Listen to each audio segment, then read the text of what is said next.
Copyright disclaimer. Under Title 17 U.S.C. Section 107, allowance is made for fair use for purposes such as criticism, comment, news reporting, teaching, scholarship, and research. Fair use is permitted by copyright statute that might otherwise be infringing nonprofit, educational, or personal use. Tips a balance in favor of fair use.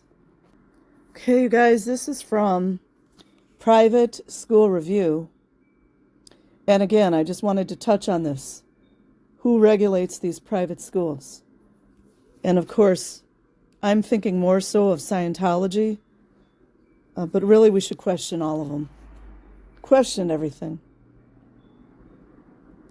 State Regulation of Private Schools, dated November 19th, 2024, by Julia Zhao. This article explores the complex landscape of state regulation of private schools in the United States. It discusses the balance between parental rights, state interests, and religious freedom, you guys know, while providing an overview of how different states approach the regulation of private education. State regulation of private schools provides a brief description by state of the legal requirements that apply to private schools. In addition, each state entry includes statistics, we can trust that, on private schools by type in the state. This manual is intended to serve as a reference for public and private school officials, state policymakers, and researchers. This manual is an update of a 1993 publication by the Office of Private Education. It's from the Regulation of Private Schools in America, a state-by-state analysis. To ensure the accuracy of the analysis, contact persons in each state were designated by the chief state school officer. Each state summary was submitted to the appropriate State Department of Education for their consideration and approval. The individuals in each state who reviewed and amended these summaries were key to the timely and accurate updating of this information. Their participation, cooperation, and expertise are most appreciated. For the first time, legal requirements regarding homeschooling are included in each state summary.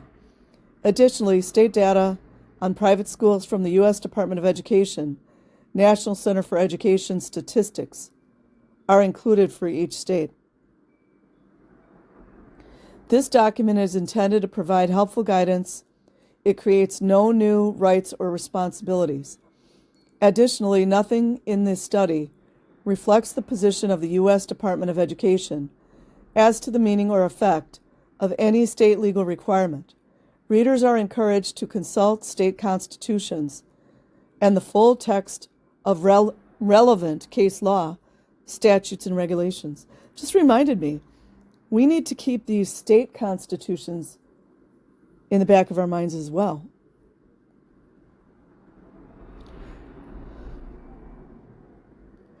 Under the United States Constitution, parents have a fundamental right to direct the education of their children.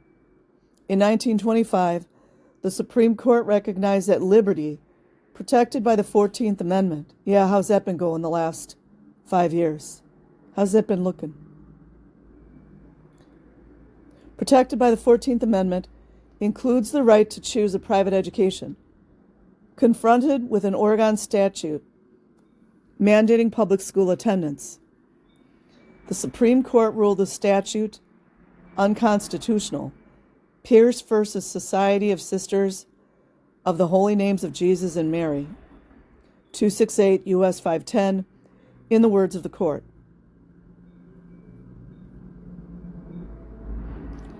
The fundamental theory of liberty upon which all governments in this union repose excludes any general power of the state to standardize its children by forcing them to accept instruction from public teachers only. The child is not the mere creature of the state. Those who nurture him and direct his destiny. Imagine people that nurture children. Because we're seeing a lot of the opposite right now. And direct his destiny have the right coupled with the high duty to recognize and prepare him for additional obligations. 268 U.S. at 535.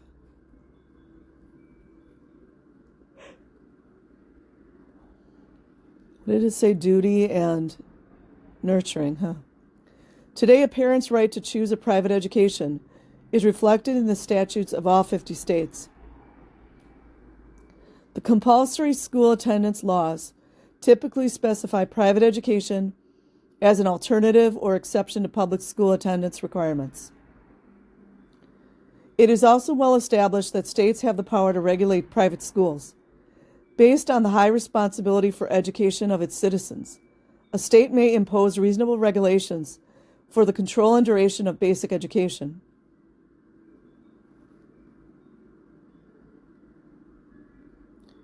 Wisconsin versus Yoder, 406 U.S., 205, 213, 1972.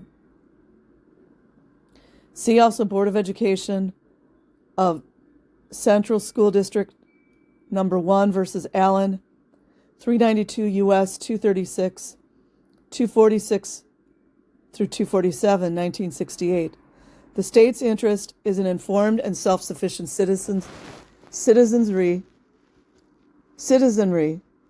capable of participating in a democratic society. How's that been going for the last 5 years? Is generally cited to support the regulation of private schools. Yoder at 221 Kentucky State Board versus Rudisill, 589 Southwest 2nd, 877, 883, 1979. The right to regulate is not without limitations, however, since 80% of America's private schools are religious institutions. Do you guys see how they get away with the child abuse now? Any regulation of these schools must conform to the First Amendment's guarantee of the free exercise of religion. How come it didn't, freedom of religion didn't matter when citizens were working in their jobs and needed a religious exemption or a spiritual exemption? Why wasn't it important then? And also, why were HIPAA laws not followed? Just going off, you guys. The principle is generally reflected in most, if not all, of the state codes. For example, special provisions are included for church-related schools, as in the laws of Alabama and Tennessee, or exemptions are provided for schools operated by religious organizations, as in the laws of Wyoming and Nebraska. A state's excessive regulation may eliminate a parent's right. What about the children's rights? So I'm thinking of these Scientology parents that are subjecting their children to abuse. That's where the responsibility lies. Parents' right to direct the education of their child. In 1923, the Supreme Court struck down a Nebraska statute that prohibited the teaching of German to elementary school-age children.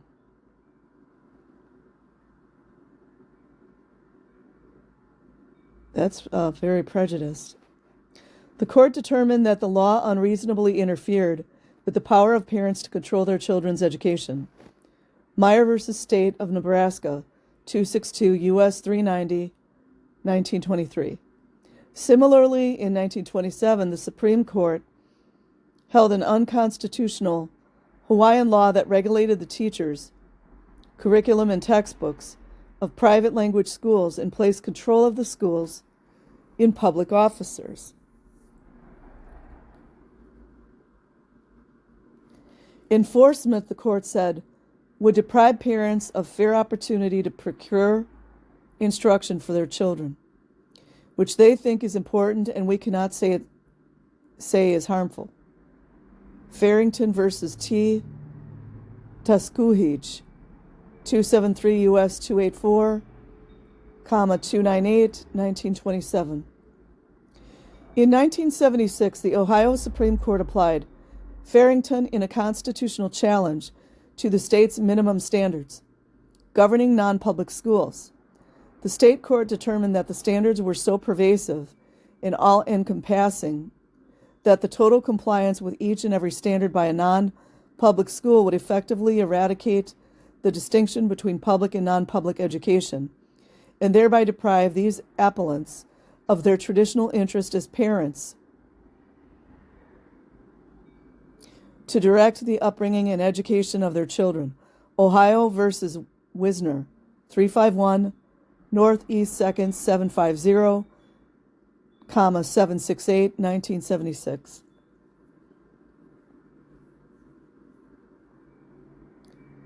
The challenge to state legislators in regulating private schools, then, is to draft legislation that, 1, respects the fundamental right of parents to direct the education of their children. 2, isn't it funny how it seems like parents are always the ones that are always left out, though? Just look at the last 5 years. Parents couldn't be in the doctor's offices with their children, birth control, all kinds of things, trying to take away parental rights. Okay, I'm off on that one.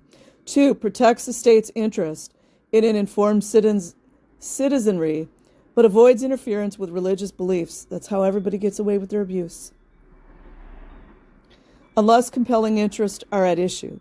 Compelling interest, would that sexual abuse of children be a compelling interest? Inquiring MF minds want to know. And then only in the least restrictive manner. Well, when it comes to child sexual abuse, physical abuse, child neglect, something needs to be done. And 3, avoids comprehensive regulation of private education that would deprive parents of any choice in education. The study considers several areas of state regulation of private schools. Summary charts in each area follow the state-by-state descriptions in this manual. Regulation of school standards, teacher certification, and curriculum. Be worth looking into California and Florida. Regulation of health and safety issues. Homeschooling, that's another one that they use, Scientology does. Public benefits to private school students. This video from the Connecticut Department of Education examines teacher diversity. What does that have to do with anything?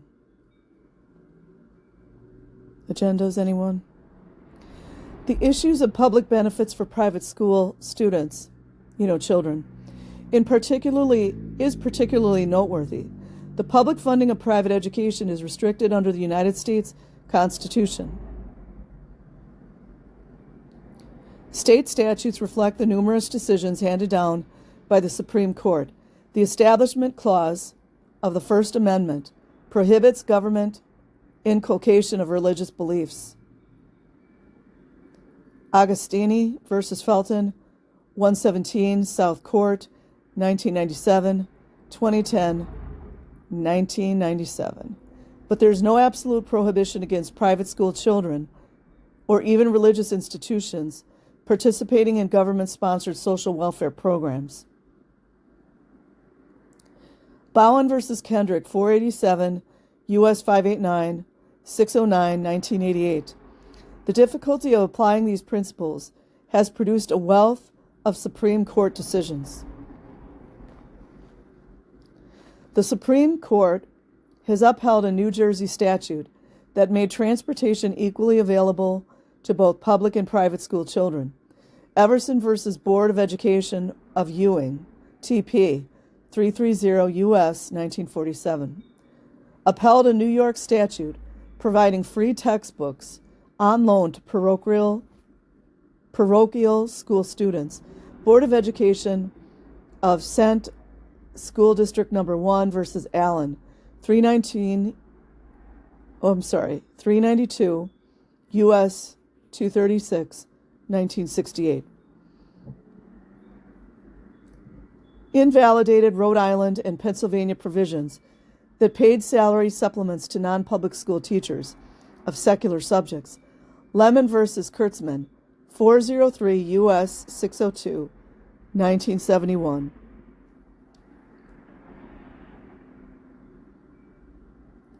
struck down a New York statute that reimbursed religious schools for teacher-prepared tests. Levitt versus Committee for Public Education, 413, U.S. 472 in 1973, upheld an Ohio state permitting diagnostic and therapeutic services to non-public school students, but struck down the provision of instructional materials and field trip transportation left within the control of the non-public school. Woolman versus Walter, 433 U.S. 229, 1977, upheld a New York statute reimbursing non-public schools for state-mandated record-keeping and testing.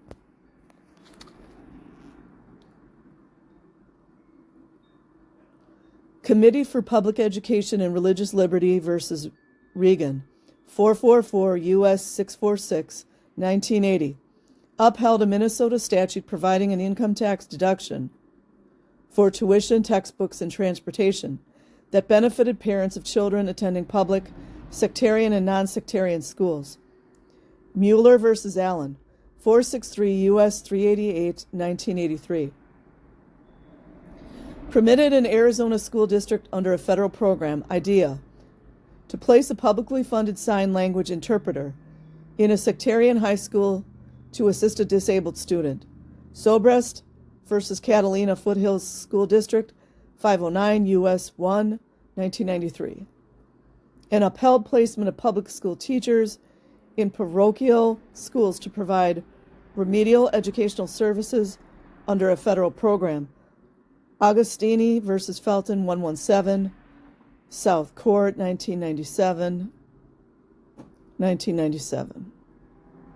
I'm getting a little lost, you guys, I gotta be honest. We got so many statutes and court cases here. The state statutes incorporate these Supreme Court decisions on the types of permissible public aid. 27 states and the Virgin Islands have provisions permitting public transportation funding. Idaho law dictates that the cost must be recovered. 17 states have the power or duty to loan free textbooks to private school students. Some states provide significant assistance for health needs such as immunization, you guys know, vision and hearing services, and diagnostic testing. The laws of Michigan, New Hampshire, and New Jersey. Okay, I've decided I don't want to read the entire article. It is very interesting, though. It really didn't touch on what I was looking for, but, you know, it is interesting to me. So while our federal constitution primarily shapes the parameters of state regulation of private schools, it should also be noted that federal law, on occasion, directly influences the operations of private schools. For example, federal law prohibits discrimination in the admission policies of non-sectarian schools, 42 U.S.C. 1981, Runyon versus McCrae, 427 U.S. 160, 1976, and the relationship between state governments and private schools can be forged through federal grant statutes. For example, regulations implementing several federal funding grants direct states and local educational agencies to provide private school children with a genuine opportunity to participate. Consult with private school officials and other comparable benefits to private school students. 34 CFR 76.650 at sequence SEQ 2996 or 299.6 et sec. However, the actual regulation of private schools remains the prerogative of the state governments. The manual illustrates our country's ability to approach the same issues in various ways. Not one of the states regulates private schools in the same way as another. Instead, the statutes reflect the unique circumstances and concerns faced by the local communities. It has been the goal of the Office of Non-Public Education to provide a concise summary of the relevant state laws in an accessible format. We hope the information gathered here will serve the needs of the state and federal legislators, public and private school administrators, and the general public. Oh, I finished the whole thing. Okay, you guys, I will leave a link in the description box Like and subscribe if you choose. Otherwise, have an amazing day or night wherever you are. Peace.